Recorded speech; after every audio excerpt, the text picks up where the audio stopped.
Welcome to free online classes of physics with Lambot sir. So let us solve the numericals from your exercise. 12th स्टँडर्डचं जे textbook आहे त्या टेक्स्टबुकच्या एक्झरसाइजमध्ये सेट झालेले न्यूमरिकल्स आहेत. We are solving this in this session from the chapter thermodynamics. And to solve these numericals, we are using number of formulas that derived during the different concept. So the formulas which are used to solve these numericals are formulas. First one is the equation of state. Equation of state PV equal to nRT. हा formula आपण refer करू. त्यानंतर second formula work done by the system or on the system. That work done dW equal to PdV, that is equal to P into change in volume, and total work done, that will be by integration. Total work done in changing the volume from Vi to Vf PdV. After that, first law of thermodynamics. आपल्याला माहिती आहे first law of थर्मोडायनेमिक्सचे दोन mathematical statements आहेत. त्यातील first mathematical statement, heat supplied is utilized in two parts, and after that change in internal energy is equal to difference between heat supplied and work done. So after that we have studied different thermodynamic processes, and in that isothermal process, ह्या isothermal processचं equation of state PV equal to constant at temperature constant, and in that work done during isothermal process, this is the work done in terms of volume, and this is the work done in terms of pressure. Now heat exchanged during isobaric process, constant pressure ज्यावेळेला process होईल त्यावेळी heat exchange होणार आहे, आणि ती heat exchange during the isobaric process pressure constant असतं इथं, that Q equal to NCP TF minus TI. आणि त्याच वेळी heat exchange during isochoric process, Q equal to delta U, म्हणजे ती हीट पूर्णपणे इंटरनल एनर्जी चेंज करण्यासाठी युटिलाइज होईल, equal to NCV into change in temperature. Now regarding the adiabatic process, adiabatic process साठी जे फॉर्म्युले डिराइव्ह झालेले आहेत, adiabatic process साठी equation of state PV raised to gamma equal to constant, and that is C, and gamma is the ratio of Cp upon Cv. Second equation of state is the T V raised to gamma minus 1, that is equal to constant. हे दोन formulas adiabatic process मध्ये तुम्ही refer करू शकता. त्याचबरोबर work done in adiabatic process, this is the work done in adiabatic process. So these are the different formulas that are using to solve the numericals, to solve the board numericals from your textbook. So let us start for the first numerical. So you can read here, a system releases 125 kilojoule of heat while 104 kilojoule of work is done on the system. Calculate the change in internal energy. आणि ती change in internal energy आपल्याला kilo joule मध्ये find out करायला सांगितली आहे. आणि आपल्याला माहिती आहे हीट पॉझिटिव्ह कधी घ्यायची, निगेटिव्ह कधी घ्यायची, वर्क डन पॉझिटिव्ह कधी घ्यायचं, निगेटिव्ह कधी घ्यायचं. Heat gain positive, heat loss किंवा रिलीज निगेटिव्ह. मग इथं जी हीट रिलीज झालेली आहे that is the negative heat, and work done by the system positive, on the system negative. आणि इथं work is done on the system, that's why this work done is also negative. So let us find out the given physical quantities. First one, work done on the system आहे त्यामुळे negative घेतला आपण, and heat is released, that's why it is also negative. आणि आपल्याला find out करायला सांगितलेलं आहे change in internal energy. C here, change in internal energy delta U आपल्याला फाइंड आउट करायचं आहे.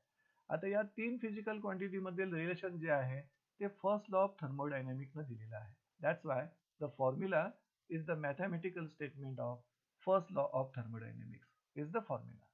So let us try for the calculation. According to first law of thermodynamics, change in internal energy, आपण first लॉचं mathematical statement लिहिलं पहा. इथं heat released 125 आहे, work done on the system 104 आहे. We can substitute the values here and you will get 21 kilojoule. So finally you have to write the answer in full sentence. See here, change in internal energy of the system equal to 21 kilojoule. तर या पद्धतीनं first law of थर्मोडायनॅमिक्सचं जे numerical होतं, based numerical होतं, आपण इथं सोडवलं. Now let us try for the second numerical. Read that numerical. A gas contained in a cylinder fitted with a frictionless piston expands against a constant external pressure of 1 atmosphere from a volume of 5 liters to a volume of 10 liters. म्हणजे gas एका cylinder मध्ये fit केलेला आहे आणि that gas expands against the constant external pressure, म्हणजे external pressure constant असताना किती 1 atmosphere from the volume of 5 liters to volume of 10 liters. In doing so म्हणजे हे एक्सपान्शन होत असताना it absorbs 400 joule of thermal energy from its surrounding. This amount of energy is absorbed by it, त्यामुळे ते positive असणार. Determine the change in internal energy of the system. आता या न्यूमरिकलमध्ये जो व्हॉल्यूम तुम्हाला दिलाय तो लिटर्समध्ये दिलेला आहे, त्यामुळे it should be converted into SI unit, that is metre cube. आणि 1 atmosphere हे आपल्याला SI युनिटमध्ये पास्कल किंवा न्यूटन पर मीटर स्क्वेअर मध्ये लिहावं लागेल. So first of all we will find out the given physical quantities. Pressure, external constant pressure आहे 1 atmosphere which is equal to 1.013 into 10 raised to 5 Pascal. After that, Q, how much amount of heat is absorbed, thermal energy is absorbed, 400 joule. Q equal to 400 joule. आणि absorb आहे, gain आहे, म्हणून हे आपण positive heat घेतलेली आहे. त्यानंतर initial volume, कारण एक्सपान्शन होत असताना व्हॉल्यूम इन्क्रीज होतोय 5 litre to 10 litre. Initial volume 5 liter which is converted into meter cube and final volume 10 liter which is converted into meter cube. And you are asked to find change in internal energy of the system delta U. आणि हे find करण्यासाठी आपण पुन्हा एकदा first law of thermodynamics use करणार आहे. आणि तो फर्स्ट लॉ ऑफ थर्मोडायनॅमिक इथं तुम्ही या पद्धतीने लिहिणार. यातील Q माहिती आहे पण W माहित नाही, आणि ते W तुम्ही या वर्क डनच्या फॉर्म्युलेने सॉल्व्ह करू शकता. W equal to PdV equal to P into VF minus VR. इथून वर्क डन मिळालं की तुम्ही ह्या सेकंड फॉर्म्युलामध्ये ते वर्क डनची व्हॅल्यू सबस्टिट्यूट करून इंटरनल एनर्जी मधला चेंज फाइंड आउट करू शकता. So let us try for the calculation. See here, work done by the gas म्हणजे पॉझिटिव्ह वर्क डन आहे, एक्सपान्शन झाल्यामुळं W equal to P into change in volume. If you substitute the value of pressure and the volumes, you will get the answer like this. इथं 10 minus 5, that is the 5, and this number is added as it is. आता या नंबरचं जर तुम्ही 10 raised to 5 आणि 10 raised to minus 3 ची adjustment केलात तर तिथं 10 raised to 2 शिल्लक राहतं. आता 5 न याला नंबरला मल्टिप्लाय करू शकता. You will get the final answer 5.062 into 10 raised to 2. आता 10 raised to 2 म्हणजे 100. जर इथं मर्ज केलात तर 506.5 joule. This is the work done by the gas during the expansion.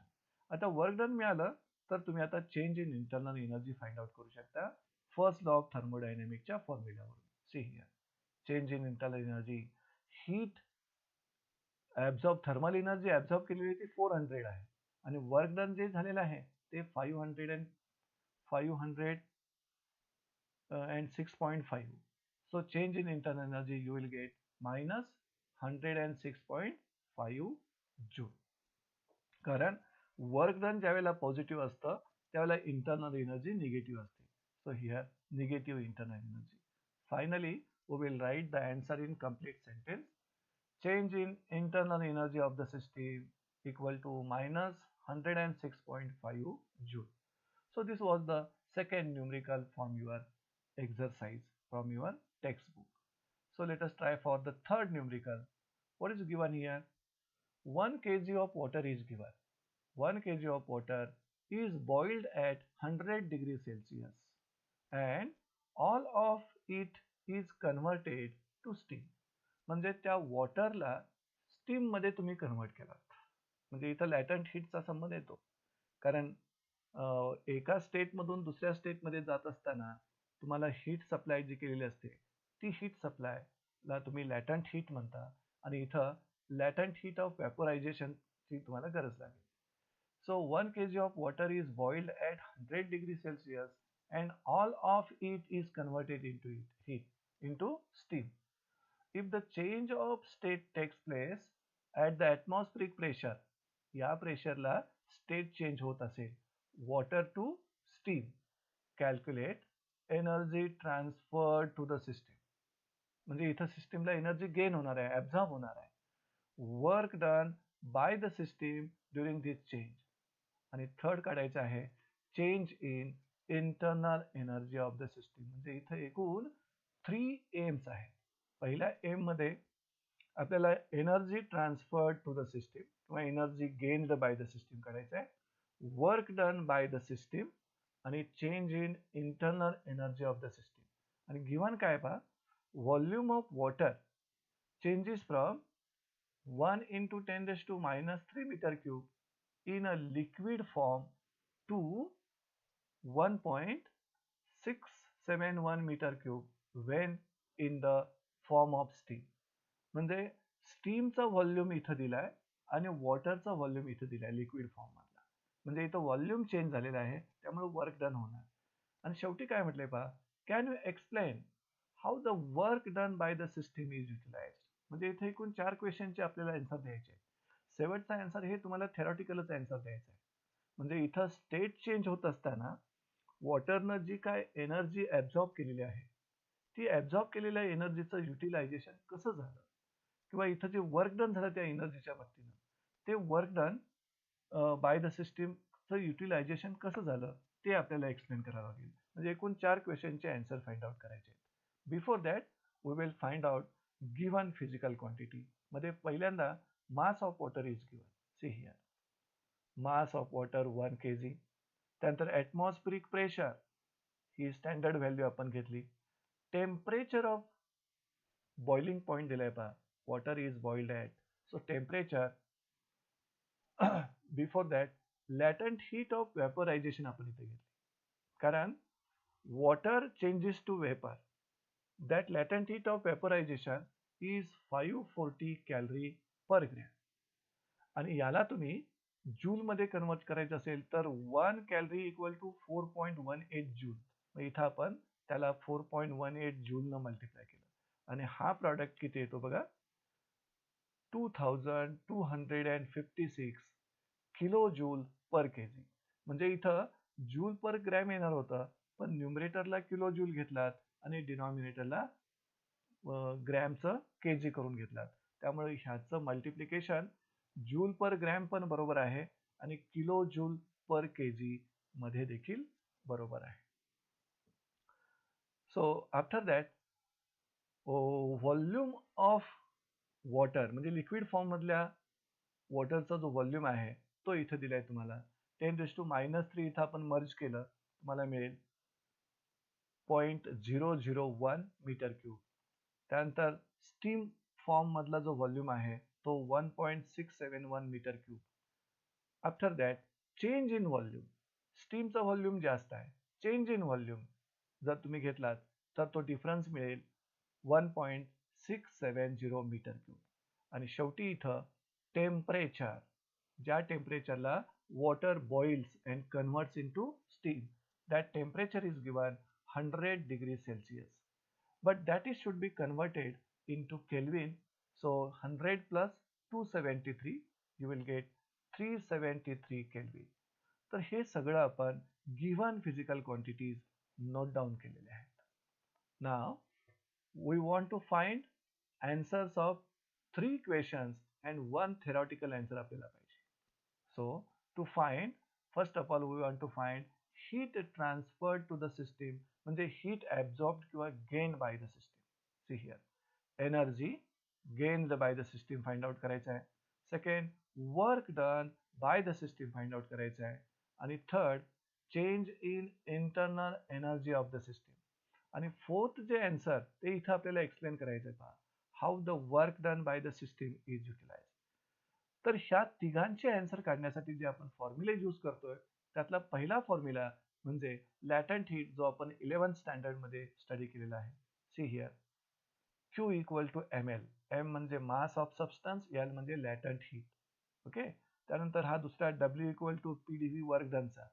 Next, आणि हा चेंज इन इंटरनल एनर्जी म्हणजे फर्स्ट लॉ ऑफ थर्मोडायनेमिक्सचा मॅथमॅटिकल स्टेटमेंट. मग सुरुवातीला आपण heat gained by the system किंवा heat absorb by the system यावरून find out करू. नंतर वर्क डन फाइंड आउट करू आणि दोघांचा डिफरन्स मिळा केलात की तुम्हाला चेंज इन इंटरनल एनर्जी मिळेल. So let us solve for the calculation. Energy absorbed by the system, Q equal to ml. So M is given 1 kg and latent heat of vaporization आपण convert करून kilojoule मध्ये घेतलेली आहे. See here, kilojoule का घेतलं त्याचं कारण सांगतो. मास आहे ना वॉटरचं ते किलो मध्ये दिलेलं आहे, 1 kg दिलेलं आहे. त्यामुळे इथं लॅटंट हीट जूल पर ग्रॅम मध्ये घेऊन चालणार नाही.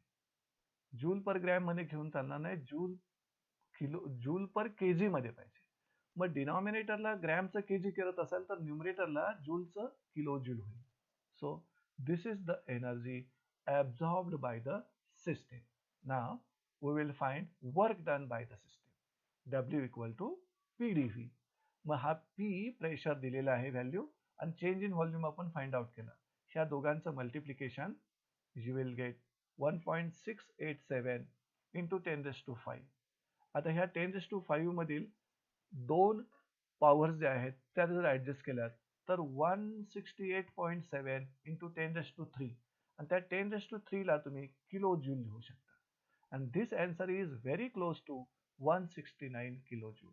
तर या पद्धतीनं heat absorb by the system and work done by the system ह्या दोघांचे आन्सर काढले. आता यावरून तुम्ही चेंज इन इंटरनल एनर्जीचा फॉर्म्युला सॉल्व्ह करू शकता. Change in internal energy of the system first law of thermodynamics वरून आन्सर आहे. Delta U equal to Q minus W. Straight way तुम्हाला या दोन्ही व्हॅल्यूचा डिफरन्स घ्यायचा आहे आणि तो डिफरन्स येईल 2087 किलो जूल. ही तीन जे तुमचे एम होते त्या तिघांचीही तुम्ही आन्सर फाइंड आउट केलेले आहेत. आता आपल्याला थेरॉटिकल आन्सर द्यावं लागेल. आणि थेरॉटिकल आन्सर देण्यापूर्वी पहिल्यांदा ही आलेली आन्सर आहेत ना ते कम्प्लीट सेंटेन्स मध्ये आपण लिहू. Energy absorb by the system is given.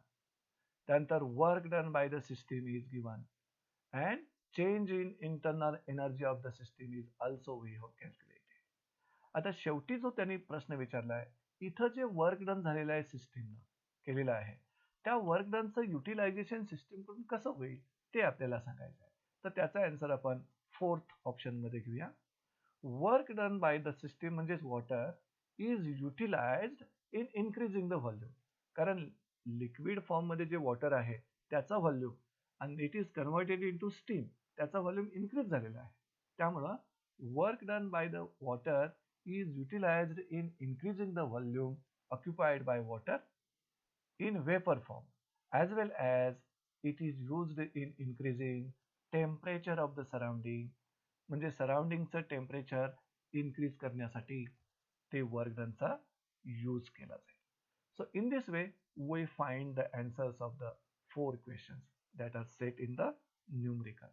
Now let us shift towards fourth numerical. या फोर्थ न्यूमेरिकल मध्ये काय सांगितले पहा. A system is taken to its final state from initial state in hypothetical path as shown in figure. Calculate the work done in each case. आता या फिगरचं जर तुम्ही observation केलं तर या फिगरमध्ये ही जी प्रोसेस आहे ही सायक्लिक प्रोसेस तुम्हाला दिसते. आणि त्यामुळे सायक्लिक प्रोसेसमध्ये इनिशियल स्टेट आणि फायनल स्टेट सिस्टीमच्या सेमच असतात. मग इथं आपण ए ही इनिशियल स्टेट घेतलात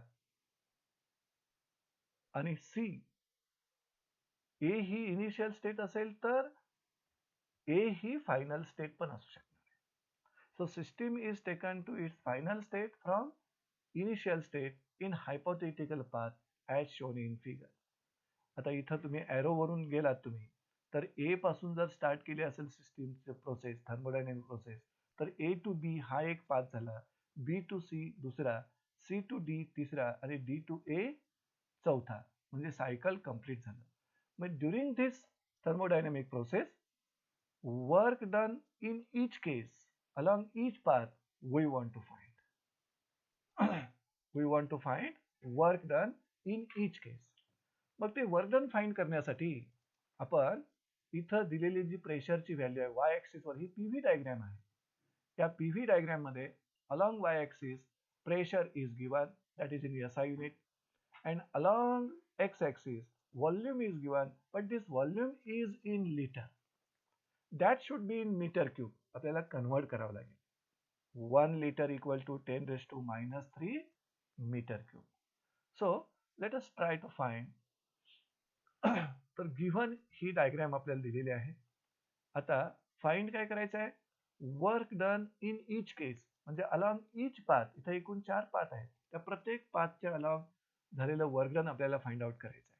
so first of all we have to find work done along path A B, then work done along path BC, then work done along path CD, and then work done along path DA. See here. म्हणजे या ठिकाणचे 4 work done आपल्याला find out करायचे आहेत. And to find that work done, we will try to use the formula work done is equal to area under the PV curve. See here. Formula जो तुम्ही use करणार आहात, work done equal to area under PV curve. इथं जो PV diagram आहे त्या PV डायग्रामच्या under जो एरिया आहे त्या एरियाची व्हॅल्यू म्हणजे work done by the system or on the system. So let us start for the calculation. पहिल्यांदा आपण work done along path A B find out करू. Work done along path A B. आता इथं ए जवळचं pressure किती आहे पहा, 6 × 10⁵ आणि सिस्टीम इथं आहे पहा, म्हणजे फायनल प्रेशर 6 आहे, इनिशियल प्रेशर 2 आहे, त्यामुळे तुम्हाला डिफरन्स घ्यावा लागेल.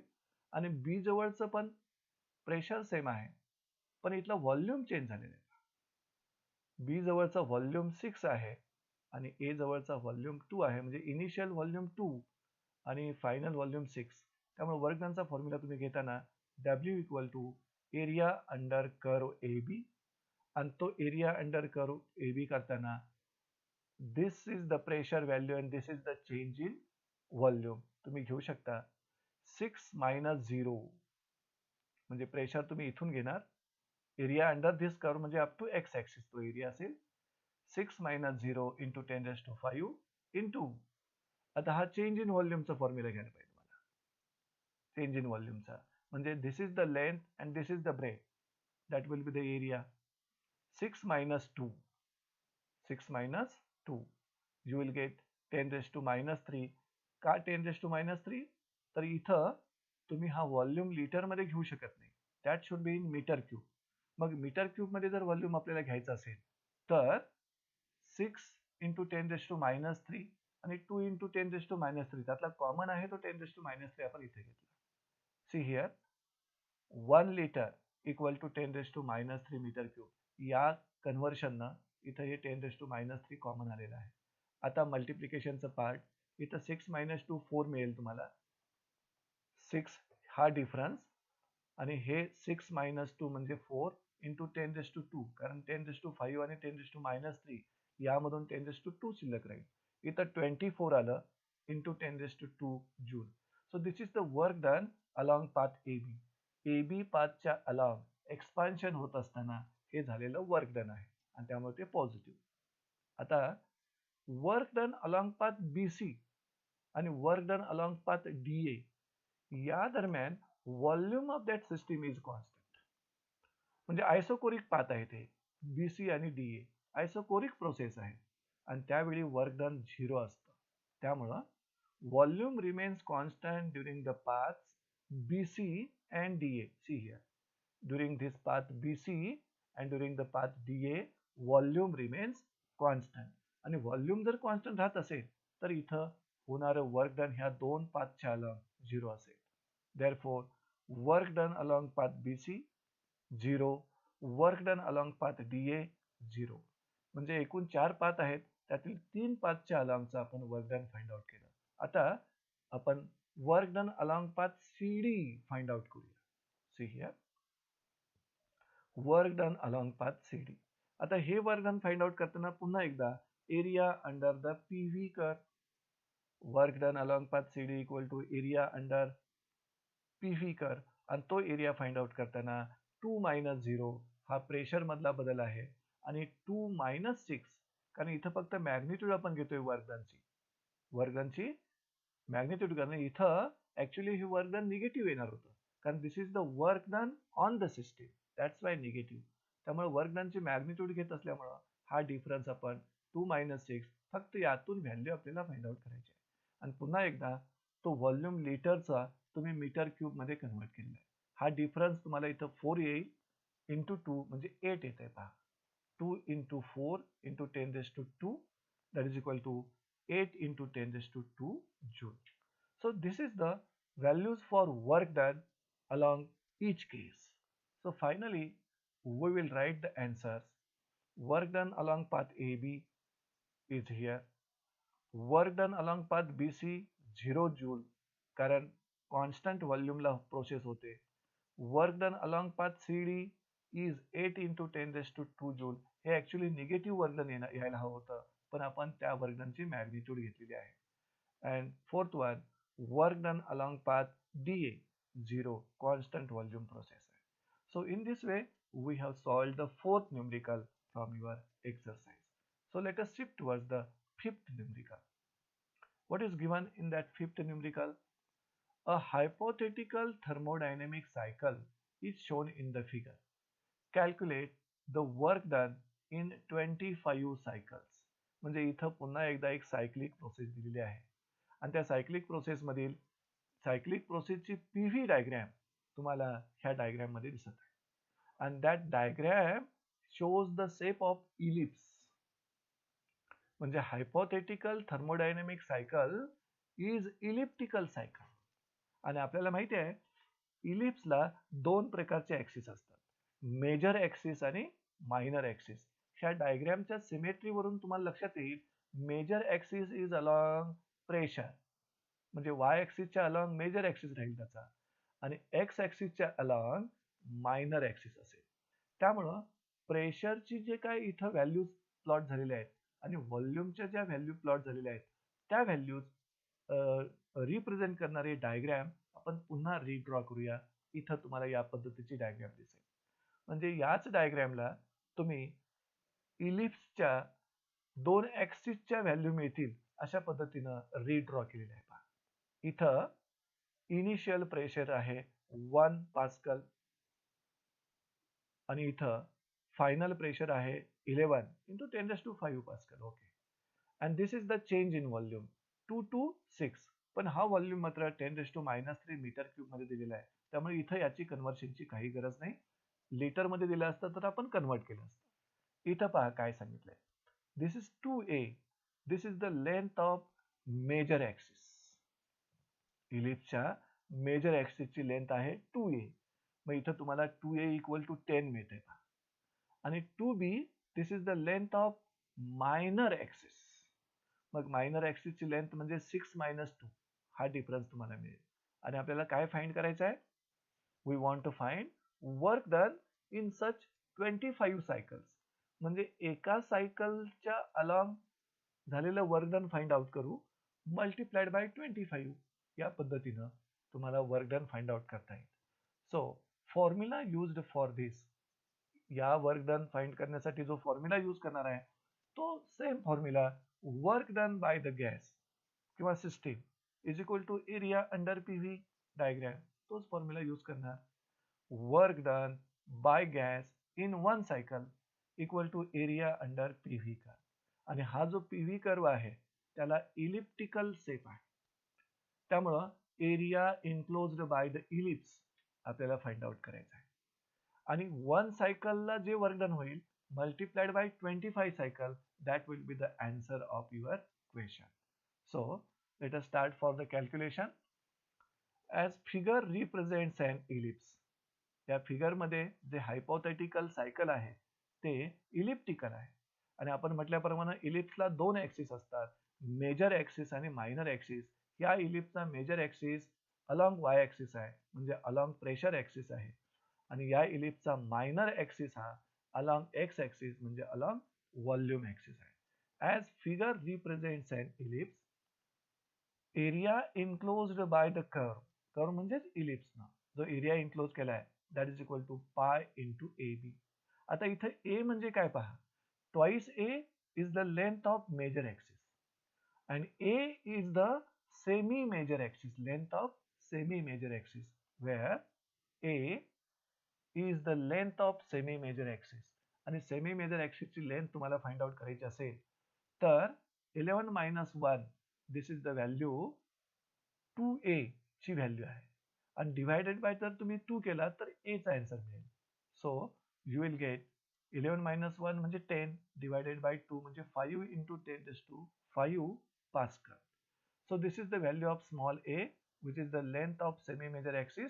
ती व्हॅल्यू तुम्ही इथं सबस्टिट्यूट करणार आहात. आणि इथं b जे आहे b 2b is the length of minor axis and b is the length of semi minor axis here.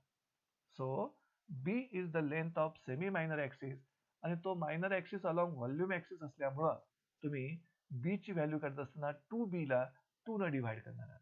मग 2b म्हणजे 6 minus 2 into 10 raised to minus 3 मिळेल बा. 6 minus 2 into 10 raised to minus 3 divided by 2 केलात तर तुम्हाला answer b च मिळेल. मग 6 minus 2 म्हणजे तुम्हाला 4 मिळेल. 4 डिवायडेड बाय 2 म्हणजे 2 मिळेल. 2 into 10 raised to minus 3 metre cube. अशा पद्धतीनं area enclosed by the curve म्हणजेच इलिप्स चा फॉर्म्युला पाय ए बी आहे. तो जर तुम्ही सॉल्व्ह केलात तर work done by the gas in 1 cycle मिळेल. आणि जर 25 सायकलला होणारं वर्क डन फाइंड आउट करायचं असेल तर या एरियाला 25 न मल्टिप्लाय करायला पाहिजे. So we will find work done in 25 cycles. 25 cycles मध्ये होणारं work done is equal to 25 multiplied by area enclosed by the curve म्हणजेच इलिप्स. मग इलिप्सचा एरिया आपल्याला माहिती आहे पाय ए b. So let us substitute 25 into pi ए B. आणि ह्या ए च्या आणि बी च्या व्हॅल्यू आपण जस्ट कॅल्क्युलेट केलेल्या आहे. A is the length of semi major axis, B is the length of semi minor axis. So let us substitute the values. 25 into this is the value of pi, this is the value of a and this is the value of b. जर ह्या दोघांचं multiplication केला तर इथं 10 येईल आणि इथं 10 raised to 2 शिल्लक राहतं. मग इथलं 10 आणि 10 raised to 2 म्हणजे 10 raised to 3 मिळेल इथं. आणि ह्या दोघांच्या मल्टिप्लिकेशन मध्ये 78 पॉईंट समथिंग मिळेल. 78.55 into 10 raised to 3 joule. So this is the work done by the system in 25 cycles. हे तुम्हाला कंप्लीट सेंटेन्स मध्ये आन्सर लिहायला पाहिजे. So work done by the system in 25 cycles is equal to 78.55 into 10 raised to 3 joule. तर या पद्धतीनं board textbook मधील आपण फर्स्ट 5 न्यूमरिकल्स या सेशन मध्ये कंप्लीट केलेले आहेत. So with this we are ending this session, but remaining numerical जे आहेत board textbook मधील that will be solved in the next lecture. Okay, we will stop here.